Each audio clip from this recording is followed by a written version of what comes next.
घर में अगर रोज शंख की ध्वनि होती है या शंख रखा भी रहता है तो उसे शुभ मानना चाहिए।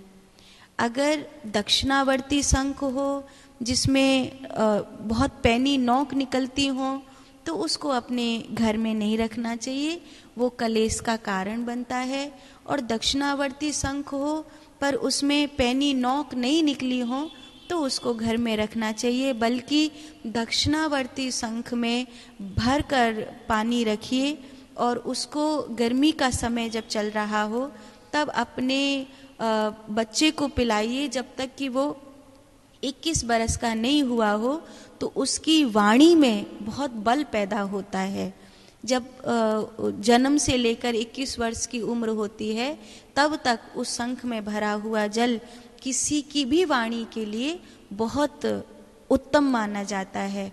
तो रात्रि में जैसे शंख में जल भर के रख देते हैं और उसको किसी कपड़े से ढक देते हैं ताकि उसमें कोई कीड़ा मच्छर नहीं पड़े, छपकली आदि उसको ये ना कर जाए, और फिर सुबह सुबह उस जल को वो नवयुवक किशोर या बालक पिए तो उसकी वाणी में उसको बल प्राप्त होता है, शुक्र की शक्ति भी बढ़ती है। और एक तरह से कहा जाए कि कभी भी उसे लेक्चरर बनना है या कभी भी समाज में उसे इस तरह का व्यक्ति बनना है जहाँ उसको अपनी बात रखनी पड़ती है तो उसमें वो उसके जीवन में बड़ा काम आता है। ऐसे आरती में शंख बजाना बहुत शुभ होता है और कुल मिला के शंख का मंदिर में होना अच्छा होता है। जो बंद शंख है वो केवल और केवल भगवान को अभिषेक कराने के लिए ही काम आता है। बाकी जो जिस शंख में ध्वनि निकलती है उस शंख को उत्तम माना जाता है, मंदिर में रखना चाहिए। दूसरा, अगर किसी स्त्री के सीधे हाथ की हथेली में सूक्ष्म खुजली जैसी हो रही है तो कहते हैं कुछ शुभ सूचना मिलेगी या धन का आगमन होगा, कुछ आर्थिक रूप में या मानसिक रूप में उसको शुभता का भाव प्राप्त होगा, ऐसा कहा जाता है। ये संकेत है जो बताता है कि आने वाला ये जो समय है ये मेरे लिए अच्छा है। तीसरी बात है, जो लोग पांव घिसकर चलते हैं, एड़ी पर लटकते हुए वस्त्र पहनते हैं या नाखून खाते हैं या पैर पटक पटक कर चलते हैं, इस तरह के, या जो ऊंचाई पर बैठ के पैर हिलाते हैं, इस तरह के लोगों को भाग्यहीन माना जाता है। इस तरह के लोगों से मित्रता रखना, इस तरह के लोगों के साथ रहना, इस तरह के लोगों की बात के अनुसार कुछ निर्णय लेना आपके लिए घातक साबित हो सकता है। यहाँ तक कि जब हम लोग पाँव के निशान को देखते हैं तो पाँव के निशान को देखते समय देखा जाता है कि हमारा पाँव पट्ट तो नहीं है। किसी व्यक्ति का पाँव अगर पट्ट है, मानिए जैसे कोई व्यक्ति कुमकुम से होकर के निकला या कोई व्यक्ति पानी से होकर के निकला, तो जब सूखी जमीन पे पाँव रखेगा तो निशान पड़ेंगे ना। तो जैसे ही पाँव का निशान पड़ेगा तो पाँव का निशान किस प्रकार का पड़ रहा है, अगर पाँव की जो बीच वाला गैप होता है वो भी उस पर चिपक जाता है धरती पर, तो वो उस व्यक्ति को पाम पट्ट कहते हैं। और पाँव पट्ट आदमी लगभग जो करता है उल्टा ही होता है, या उसके साथ रहने वाले का भी लगभग भला नहीं होता है। आप कहोगे कि अगर मैं पाम पट्टू हूँ तो कैसे सुधारूंगा? जब आप साधना करेंगे तो साधना के दौरान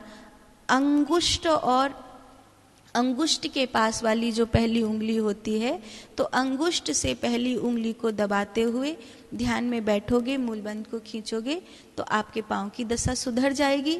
दूसरा उपाय ये है कि आप जब ताड़ासन करते हैं, ताड़ासन के दौरान जब आप अपने पंजों पर खड़े होकर अपने आप को ऊपर की ओर खींचते हैं तो भी आपके पाँव की दशा अभ्यास करने से सुधर जाती है।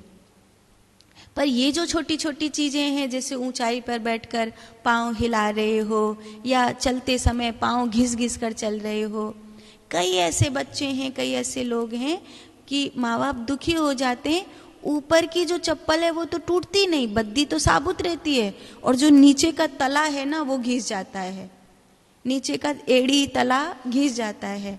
इसका मतलब वो पनौती है, वो बड़ा बेचारा दुखी आत्मा है, और उसका संग करने वाला भी दुखी आत्मा रहने वाला है। तो ये जो चीजें हैं ये आपके जीवन में शुभ और अशुभ होंगी। इसीलिए आपको करना क्या है, आपको इन चीजों को सुधारना है। आपके खुद के भीतर है तो अपने आप में सुधारना है, आपके किसी प्रियजन के भीतर है तो उसको सुधरने के लिए प्रेरित करना है, क्योंकि बड़ों का काम है छोटों को समझाना। अब पहले के ज़माने में अगर देखेंगे तो पहले के ज़माने में तो ऐसा होता था कि हम अगर कुर्सी पर बैठ के पाँव हिला रहे हैं तो कान पर सीधे थप्पड़ आता था, तो फिर वो थोड़ी देर बाद पता चलता था कि कुर्सी पे बैठ के पाँव हिला रहे थे इसीलिए थप्पड़ पड़ा, तो दोबारा करने की हिम्मत ही नहीं होवे। अब अभी के जो समय है, अभी तो ना मास्टर ज़्यादा कुछ कह सकते हैं ना माँ बाप ज़्यादा कुछ कह सकते हैं, बाबू बाबू बाबू कह के बच्चे पलते हैं, माना माना, नहीं माना तो नहीं माना। ऐसे कई लोगों की बुद्धि पे चोट नहीं, मन पर चोट पड़नी चाहिए। मन पर चोट पड़ेगी तो वो उस चीज़ को छोड़ देगा। कई नाखून चबाना शुरू कर देते हैं, पाँव घिस कर चलना शुरू कर देते हैं, तो फिर माँ बाप टोकते रहते हैं, गुरुजन टोकते रहते हैं। वो भाग्यशाली है जिनके जीवन में कोई टोकने वाला है। तो तीसरी बात है पाँव घिस कर चलना, नाखून खाना, ये सब जो चीज़ें हैं जो अभी हमने आपको बताई हैं ये आपके जीवन में अशुभ हो सकती हैं। चौथी बात, किसी भी विशेष कार्य से पहले प्रार्थना करना शुभ होता है। कभी भी कोई भी, आप सुबह जगे हैं, दिन की शुरुआत प्रार्थना से, रात सो रहे हैं, रात्रि की शुरुआत प्रार्थना से, कोई काम करने जा रहे हैं उसकी शुरुआत प्रार्थना से, कहीं यात्रा करने जा रहे हैं उसकी शुरुआत प्रार्थना से, भोजन करने जा रहे हैं उसकी शुरुआत प्रार्थना से। आप अपनी जिंदगी के महत्वपूर्ण कार्यों की, विशेष कार्यों की शुरुआत अगर प्रार्थना से करेंगे तो आपका जीवन प्रार्थना से भर जाएगा और आपके हर कार्य में आपकी मौजूदगी के साथ साथ परमात्मा की मौजूदगी भी सम्मिलित हो जाएगी। और आज के लिए पांचवी और अंतिम बात, आपके घर आने वाले अतिथि को जल अपने हाथों से पिलाएं, नौकर आदि से उसकी सेवा नहीं करवाएं। जब आप अपने हाथों से घर आने वाले व्यक्ति को जल पिलाते हैं तो आपका चंद्र दोष अपने आप ही समाप्त होता है, काल सर्प दोष अपने आप ही समाप्त होता है। अपने हाथों से जब आप जल पिलाते हैं तो आपको जो आशीर्वाद मिलता है उससे जो आपका मानसिक बल कमजोर हो रहा था वो आशीर्वाद के कारण आपका मनोबल बढ़ता है, आपका भाग्य बढ़ता है। इसलिए ये सेवा कम से कम अपने हाथ से करनी चाहिए।